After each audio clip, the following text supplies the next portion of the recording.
எல்லாருக்குமே ரொம்ப பெரிய ஹாய்ங்க. இன்னைக்கு அதிசயமா எங்க அம்மா கூட தான் ஒரு பெரிய ஹாய் சொல்ல போறேன் உங்களுக்கு. ஸோ எல்லாருக்குமே ரொம்ப ரொம்ப பெரிய ஹாய். ஸோ அஸ்ஸலாமு அலைக்கும். இன்னைக்கு என்ன பண்ணிட்டு இருக்கேன்னு பாத்தீங்கன்னா, ஸோ ஷார்ட்ஸ்ல அப்லோட் பண்ணியிருப்பேன். குழம்பு மிளகாய் தூள் வீட்டில் ரெடி பண்ணிட்டு. ஸோ அதுதாங்க உங்களுக்கு டீட்டெயிலா வந்து காட்ட போறேன் மெஷர்மெண்ட்டோட. ஸோ இது பாத்தீங்கன்னா மிளகு. இன்னைக்கு வந்து டோட்டலா தனியா பாத்தீங்கன்னா 1 கிலோ அளவுக்கு எடுத்திருக்கேன். ஸோ மிளகாய் வந்து 1/2 கிலோ அளவுக்கு எடுத்திருக்கேங்க. ஸோ மற்ற எல்லாமே பொருள் பார்த்தீங்கன்னா 100 கிராம் எடுத்திருக்கேன். ஸோ என்னென்ன பொருள் இருக்குன்னு பார்க்கலாமாங்க. ஸோ இது வந்து குண்டு மிளகா எடுத்திருக்கேங்க. ஸோ 1/2 கிலோ அளவுக்கு. சோம்பு, கடுகு, சீரகம், மிளகு, வெந்தயம் இது 5மே 100 கிராம் அளவுக்கு எடுத்திருக்கேங்க. இப்போ பருப்பு மெஷர் பண்ணி எடுத்துக்கிறேன். ஸோ பருப்பு பார்த்தீங்கன்னா கடலைப்பருப்பு, உளுத்தம்பருப்பு, பாசிப்பருப்பு, அது கூடவே வந்து துவரம் பருப்புங்க. ஸோ இது 4மே பார்த்தீங்கன்னா 50 கிராம் எடுத்திருக்கேன். பட் உளுத்தம்பருப்பு மட்டும் கடைசியாக வந்து இன்னொரு 50 கிராம் சேர்த்துக்கிட்டேங்க. ஸோ உளுத்தம்பருப்பு மட்டும் 100 கிராம், மற்றதெல்லாம் அரிசியும் பச்சரிசியும் எடுத்திருக்கேன். ஸோ அதுவும் 50 கிராம். இப்போ தனியா எல்லாமே பாத்தீங்கன்னா ஒன்னொன்னா வறுத்து எடுத்துக்கலாம். நான் பாத்தீங்கன்னா வெந்தயம் வறுத்துட்டு இருக்கேன். ஸோ இதுல இருந்து நல்லா வந்து அரோமா வர வரைக்கும் நான் ஃப்ரை பண்ணிப்பேன். ஃப்ரை பண்ணும்போது எப்பவுமே சிம்ல வச்சுக்கோங்க. ஹைல வச்சீங்கன்னா ஈவனா வந்து வறுப்படாது. இப்போ வந்து பாத்தீங்கன்னா ஒவ்வொன்றா வந்து வறுத்து பக்கத்துலயே வந்து ஒரு பாத்திரம் வச்சுக்கிட்டேங்க. ஸோ அதுலயே ஒவ்வொன்றா வந்து வறுத்து கொட்டிக்கிட்டேன். இது சோம்பு, சீரகம் எல்லாமே தனித்தனியா வறுத்து எடுத்துக்கலாம். இது வறுக்கிற வரைக்கும் நமக்கு பொறுமை வேணுங்க. பக்கத்துலயே நிக்கணும். நான் வறுக்க ஆரம்பிச்சது ஈவினிங் டைமுங்க. ஸோ நான் அங்கேயே நின்னுட்டேன் வறுத்து எடுத்துட்டு. ஸோ பசங்களும் சுத்தி சுத்தி வந்துட்டு இருந்தாங்க பக்கத்துலயே. அம்மா கிட்ட வந்து பட்டை லவங்கம் ஏலக்காய் கேட்டிருந்தேன். எப்பவுமே வந்து குழம்பு மிளகாய் தூள்ல பட்டை லவங்கம் ஏலக்காய் சேர்க்க மாட்டோம். பட் இப்ப சேர்க்கறதுக்கு காரணம் என்னன்னு பாத்தீங்கன்னா, நாங்க வந்து கறி குழம்பு, மீன் குழம்பு, ஈவன் மட்டன் குழம்பு எல்லாத்துக்குமே வந்து இந்த கறி மசாலா தான் சேர்ப்போம். கொஞ்சம் வந்து டேஸ்ட் நல்லா இருக்கும். ரொம்ப அதிகமாக சேர்க்க போறது இல்லைங்க. இந்த பாக்கெட் அளவு சேர்க்க மாட்டோம். கொஞ்சமா தான் சேர்ப்போம். அதனால வந்து நான் எல்லாமே எடுத்து வச்சிருக்கேன். இந்த சைடு என் பசங்க சுத்தி சுத்தி வந்தாங்க. அதுக்கு காரணம் என்னன்னு தெரியுமாங்க? இந்த சிப்ஸ் தாங்க. டெய்லியும் ஒரு சிப்ஸ், ஒரு சாக்லேட்னு சாப்பிடுறாங்கன்ட்டு நான் தான் புடுங்கி எடுத்து மேல வச்சுட்டேன். அவங்க கை வந்து போகாத அளவுக்கு. அந்த சிப்ஸுக்காக தான் சுத்தி சுத்தி வந்து ஒரு வழியா என்னை ஏமாத்தி வாங்கிட்டும் போயிட்டாங்க. நம்ம வேலையில இருக்கும்போது கரெக்டா அவங்களுக்கு தெரியுது இந்த மாதிரி டைம்ல வாங்கிட்டு போகணும்ட்டு. இது பாத்தீங்கன்னா வீட்டுல வந்து மாசத்துக்கு பொருள் வாங்கும்போது வாங்கி வைக்கிறது தான். ஸோ அதுல இருந்து கொஞ்சம் கொஞ்சமா எடுத்துக்கலான்ட்டு நான் எடுத்து வச்சுட்டேங்க. ஸோ இப்போ வந்து கடுகு நல்லா ஃப்ரை பண்ணிக்கலாம். ஸோ பக்கத்துலயே பாத்தீங்களா இந்த மாதிரி ஒரு பாத்திரம் வச்சு கொட்டிக்க ஆரம்பிச்சிட்டேன்.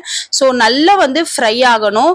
இப்போ வந்து உளுந்து எடுத்து வச்சிருக்கேன். ஸோ நான் உளுந்து பாத்தீங்கன்னா ஒரு 100 கிராம் அளவு தான் எடுத்து வச்சிருக்கேன். ஸோ உளுந்து டேஸ்ட் ரொம்ப நல்லா இருக்கும். ஸோ இந்த பருப்பு, அரிசி, இந்த உளுந்துலாம் சேர்க்கறதால கொஞ்சம் திக்னஸும் நல்லா வருங்க.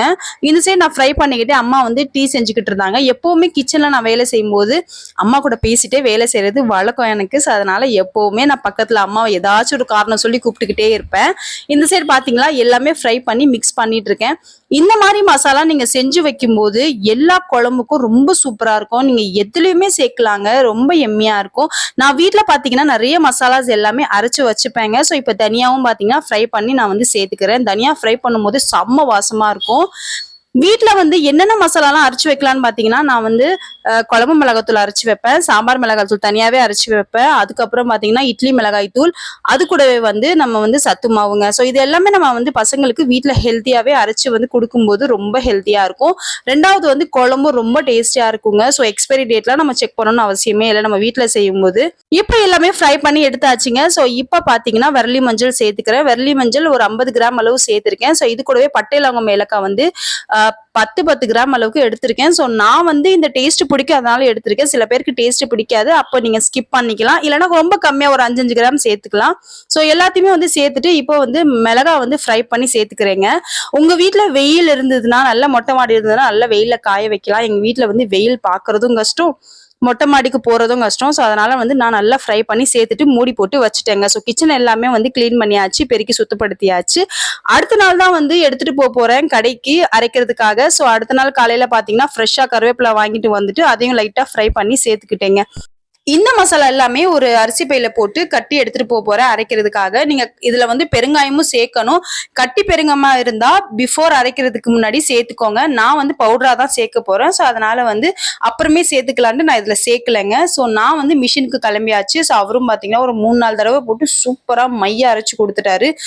சூடா நம்ம வந்து குழம்பு மிளகாத்தூளும் ரெடி ஆயிடுச்சுங்க. ஸோ இதுக்கப்புறம் இத எடுத்துட்டு நான் வீட்டுக்கு வந்துட்டேங்க. ஸோ கொஞ்ச நேரம் ஆற விட்டுட்டேன். அதுக்கப்புறம் பார்த்தீங்கன்னா, ஒரு பாத்திரத்துல மாத்திக்கிறேன். ஸோ எவ்ளோ வந்திருக்கு பாருங்க. நமக்கு நல்லா எவ்ளோ சாஃப்ட்டா அரைச்சிருக்காரு பாருங்க. இந்த மசாலா பார்த்தீங்கன்னா, கிட்டத்தட்ட ஒரு 7லருந்து 8 மாசம் எனக்கு வரும். ஸோ மிளகாய் தூள் பார்த்தீங்கன்னா, கம்மியா சேர்த்துட்டு, அது கூடவே இந்த மசாலா நீங்க சேர்த்தீங்கன்னா, ரொம்ப டேஸ்ட்டா இருக்குங்க. இதுவே வந்து ஒரு கிரேவி கன்சிஸ்டன்சிலாம் வந்து நீங்க குக் பண்ணும்போது, ஒரு 3 ஸ்பூன் அளவுக்கு ஒரு மசாலா சேர்த்துட்டு குக் பண்ணி பாருங்க. ரொம்ப டேஸ்டியா இருக்கும். ஸோ நான் பார்த்தீங்கன்னா, இத வந்து நல்லா வந்து பெருங்காயம் சேர்த்துட்டு நல்லா மிக்ஸ் பண்ணிட்டு இருக்கேன். அத காட்ட நான் மறந்துட்டேங்க. ஸோ அதுக்கப்புறம் பார்த்தீங்கன்னா, இந்த பக்கெட்ல தான் மசாலாஸ்லாம் போட்டு வைப்பேங்க. ஸோ இதுல வந்து மசாலா வந்து ஷிஃப்ட் பண்ணிக்கிறேன். எனக்கு எந்த அளவுக்கு மசாலா வந்திருக்குன்னு நீங்களே பாருங்க. ஸோ இது ஃபுல் ஆயிட்டு அதுக்கப்புறம் இன்னொரு கண்டெய்னரும் பாக்ஸும் வந்தது. சின்ன பாக்ஸ் இத விட. ஸோ இந்த மசாலா பார்த்தீங்கன்னா, கிட்டத்தட்ட ஒரு 2 1/2 கிலோக்கு மேல இருக்கும். அதுவும் பார்த்தீங்கன்னா, நல்ல வாசமாவும் இருக்கும். நீங்க குக் பண்ணும்போது மிளகாய் தூள் சேர்த்தாலும் சரி, சேர்க்கலனாலும் சரி, இத மட்டும் நீங்க சேர்த்து செஞ்சு பாருங்க. அவ்ளோ டேஸ்ட்டா இருக்கும். நான் எடுத்த மெஷர்மென்ட் பார்த்தீங்கன்னா, கிட்டத்தட்ட ஒரு 8 மாசம் வச்சு யூஸ் பண்ணலாம். உங்க யூசேஜ பொறுத்து 1 இயர் வரைக்கும் வச்சு யூஸ் பண்ணலாங்க. ரொம்ப நல்லா இருக்கும். ஸோ ஃப்ரெஷ்ஷா வந்து நம்ம வீட்லயே செஞ்சு சமைக்கும்போது டேஸ்ட்டாவும் இருக்குங்க. ஸோ அவ்வளதான். இந்த மசாலா எப்படி இருக்குன்றத எனக்கு மறக்காம கமெண்ட் பண்ணி சொல்லுங்க. பாய்.